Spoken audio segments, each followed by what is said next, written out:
생명의 생각 이영훈 목사입니다. 평안한 시대도 아닌데 긴 추석 연휴를 보냈습니다. 여러분 한 분 한 분은 이 연휴 기간에 참으로 가족들과 행복한 시간을 가지셨는지 모르겠습니다. 저는 지난 토요일 광화문을 들릴 일이 있어서 나갔다가 너무너무 놀랐습니다. 우리나라에 쿠데타가 일어난 줄로만 알았죠. 참으로 국가의 안위가 염려스러웠습니다. 정말로 이렇게 해야 하는가라고 하는 생각을 갖게 되기 때문입니다. 사회의 정의와 공정은 무너져 내리는 것 같고 진실을 말하려고 하는 사람들이 없습니다. 참으로 국민 하나하나의 안녕을 보장받기가 대단히 어려운 때가 되었구나 라고 하는 그런 답답함과 안타까움이 있었습니다. 더 많이 하나님께 기도하고 조금만 더 기다려봐야 되겠구나 하는 생각을 가졌습니다. 왜냐하면 거짓은 반드시 드러나기 때문이죠. 하나님은 살아계시고 어제나 오늘이나 동일하시는 분이시고 또 인간사 모든 것이 하나님의 응보 아래 있고 하나님의 심판 아래 있기 까닭이죠. 자, 이제 우리 샘가에서는 오늘 에스겔서 16장 15절에서 22절까지의 말씀을 함께 묵상을 하겠습니다. 지난날을 잊은 예루살렘이라고 하는 주제이죠. 예루살렘이 입었던 하나님의 사랑 이야기입니다. 하나님 강보에 쌓이지도 않고 핏덩어리로 들에 버려진 예루살렘을 거두어 아름답고 영화롭게 성장시켜서 왕후의 지위까지 올려주셨습니다. 자, 그런데 그 예루살렘이 지난날 받은 바 하나님의 은혜를 잃어버리고 배은망덕해서 우상 숭배에 빠졌다고 탄식하고 있죠. 그들이 어떻게 우상 숭배에 몰두하고 있는지 세밀하게 고발을 하고 있는 장이 에스겔서 16장의 내용입니다. 자, 먼저 우리는 15절에서 19절까지 음행과 우상 숭배에 빠진 예루살렘에 대한 이야기를 이제 보겠습니다. 하나님에게 사랑받고 왕후가 된 예루살렘이 교만해서 하나님이 주신 화려함과 명성을 가지고 행음하며 우상을 섬기는 변절이 시작이 됐습니다. 예루살렘은 자신들의 명성과 화려함을 하나님보다 더 믿는 교만에 빠졌습니다. 그뿐 아니라 하나님이 주신 영화와 명성을 가지고 우상 숭배를 해서 하나님의 이름을 더럽히고 말았습니다. 그들은 산 위의 골짜기에 산당을 꾸몄습니다. 심지어 그곳에 남자 우상을 만들고 수놓은 옷을 그 우상에게 입히고 하나님께 드릴 기름과 향으로 우상을 섬기고 행음했습니다.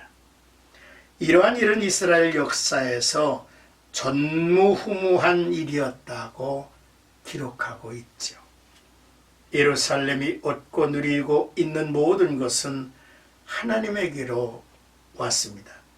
하나님이 주신 것이라고 친히 말씀을 하시죠. 내가 너희에게 준 금과 은장식으로 우상을 만들었고 내가 너희에게 준 식량 고운 밀가루와 기름과 꿀을 우상에게 바쳤다 했습니다. 그것은 하나님과 맺은 결혼 계약을 배반하는 행위였습니다. 이스라엘과 하나님은 시내산 언약을 세웠는데 그 시내산 언약을 우리는 이제 하나님과의 신적 결혼 언약이라고도 표현을 하죠. 자, 신명기 10장 12절의 말씀을 보면 모세는 이스라엘아, 네 하나님 여호와께서 네게 요구하시는 것이 무엇이냐? 곧 네 하나님 여호와를 경외하여 그의 모든 도를 행하고 그를 사랑하며 마음을 다하고 뜻을 다하여 네 하나님 여호와를 섬겨야 하는 것이라고 말씀을 했죠. 또한 예레미야서 2장 말씀을 보면 하나님이 또 내게 이르기를 그만 좀 해라. 그렇게 맨발로 여기저기 돌아다니면서 갈증으로 목이 타들어가도록 애타게 이방 신들을 찾아다니지 말라 하고 하나님이 타일르셨다는 얘기입니다. 그럼에도 불구하고 도리어 너는 내게 말하기를 아니요, 그런 말 하지 마십시오. 나는 이방 신들이 좋습니다.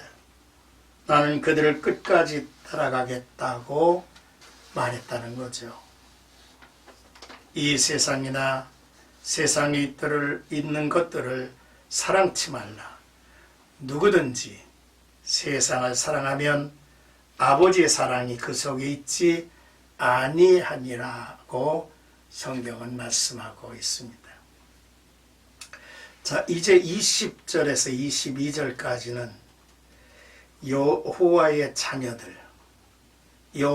자녀들을 제물로 바치는 예루살렘, 즉 유대인들이 자신의 자식들까지도 우상의 제물로 바치는 행위를 했다는 거예요. 예루살렘 곧 유다 백성들은 하나님과 신의 산 언약관계하에 결혼한 바 있다고 했습니다. 남편 대신 하나님이 그를 영화롭게 하고 왕으로 왕관을 씌워 주었습니다. 그래서 이스라엘이, 예루살렘이 열방의 영화로운 존재, 자랑스러운 존재, 부러운 존재가 되게 하셨다는 거죠.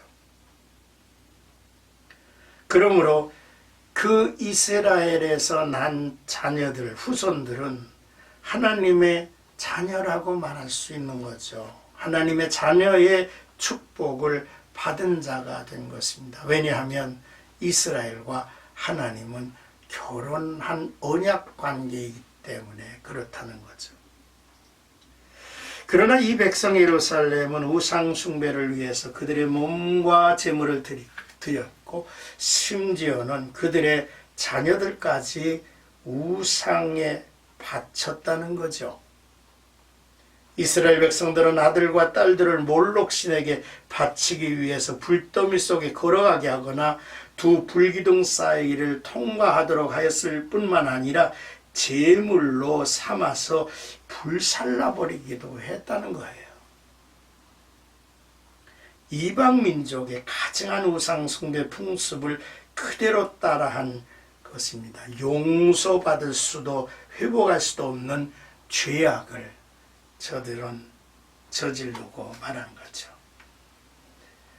하나님은 예루살렘이 어떻게 태어났고 참 버려진 존재였음을 기억하지 못하고 알지 못한 것입니다.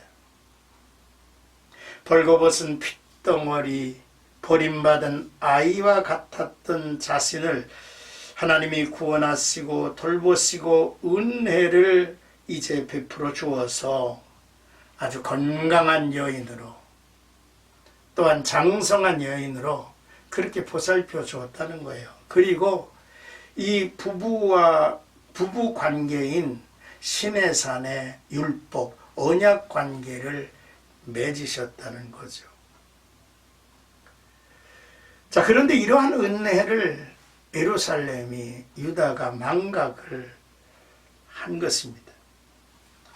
하나님이 가장 싫어하는 가증한 일과 우상 숭배에 저들은 이제 빠져서 그 일을 일삼고 있는 거죠. 이것은 전무후무한 배신입니다. 성도는 자신을 구원해 주신 하나님의 은혜와 사랑을 늘 기억하고 그분께 온 삶을 들여 헌신해야만 하는 것입니다. 하나님께서 버려진 이 광야 같은 땅을 어떻게 우리들에게 주시고 어떻게 이곳에 나라를 세우게 되었나는 거죠. 사람이 한 일이 아니라는 거예요. 하나님이 우리 민족에게 베풀어 주신 것이라는 사실이죠. 그런데 그 하나님을 잃어버리고 하나님을 대적하면서 세상을 사랑하고 우상을 숭배하는 그러한 죄악에 빠져버렸다는 책망이죠. 예레미야 선지자는 여호와께서 말씀하시기를 유다 자손이 나의 눈앞에 악을 행하여 내 이름으로 일컬음을 받는 집에 그들의 가증한 것을 두어 집을 더럽혔다 라고 지적을 했습니다. 내 눈앞에서 악을 행하고 내 이름으로 일컫는 나의 집 성전을 가증한 것으로 채웠다는 그런 이야기가 되겠습니다. 선지자 이사야는 이사야 46장에 너희는 옛적 일을 기억하라. 나는 하나님이라 나 외에 다른 이가 없느니라. 나는 하나님이라 나 같은 이가 없다라고 말씀을 하면서 내가 시초부터 종말을 알리며 아직 이루지 아니한 일을 옛적부터 보이고 이르기를 나의 뜻이 설 것이니 내가 나의 모든 기뻐하는 것을 하나님이 이루시리라 이렇게 말씀을 하였습니다. 은혜를 기억하고 살아야 됩니다. 내게 있는 모든 것이 하나님의 은혜로 받은 것임을 기억해야 돼요. 시간과 건강과 그리고 물질과 재능과 우리 손에 있는 우리에게 베풀어지는 모든 것들이 우리의 스스로 만들어진 것이 아니라는 거죠. 참 우리들은 우리 손에 아무것도 잡은 바가 없었던 백성이란 것이지요.